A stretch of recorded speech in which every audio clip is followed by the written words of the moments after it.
Читалище превърнато в бинго зала, младежки дом, продаден за склад с търговия на алкохол. 10-годишно момиче ражда първото си дете. Момчета намушкани с нож в училищен двор. Долната граница на младите хора, опитали хероин, рязко спада.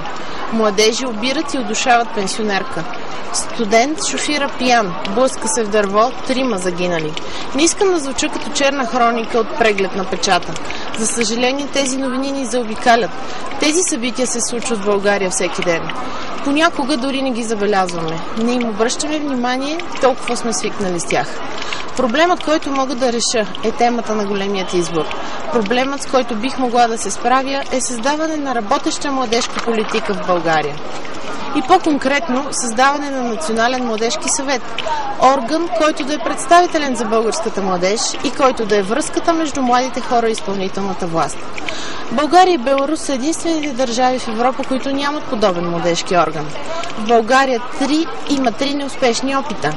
В момента се подготвя 4-ти.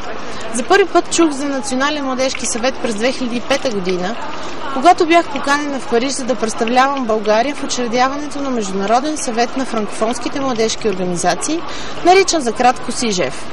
Основната цел на СИЖЕФ е да подпомага държавите в процеса на създаване на Национален младежки съвет. Вдъхновен от присъствието на 63 представителя на различни държави, които работят по темата младеж, през 2006 с колеги създадахме младежко сдружение Франкофонски клуб за развитие. Неговата основна цел е да покаже на младите хора примери и да създава проекти за активно гражданско участие. През 2007 година, докато завършвах магистърска програма във Франция, се запознах с представители на Френския национален младежки съвет. Поради интереса, който проявявам към младежката политика, бях поканена за техен почетен член и по-конкретно Комисия Европа. Това ми даде възможността 6 месеца да работя с млади французи и да видя на практика какво означава ефективна младежка политика. Вярвам, че и в България това може да се случи. Казвам се Александра Йосифова, на 29 години от София и искам да участвам в големият избор.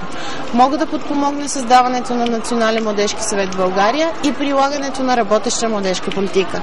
И не на последно място, тази година ми предстои да сключа граждански брак.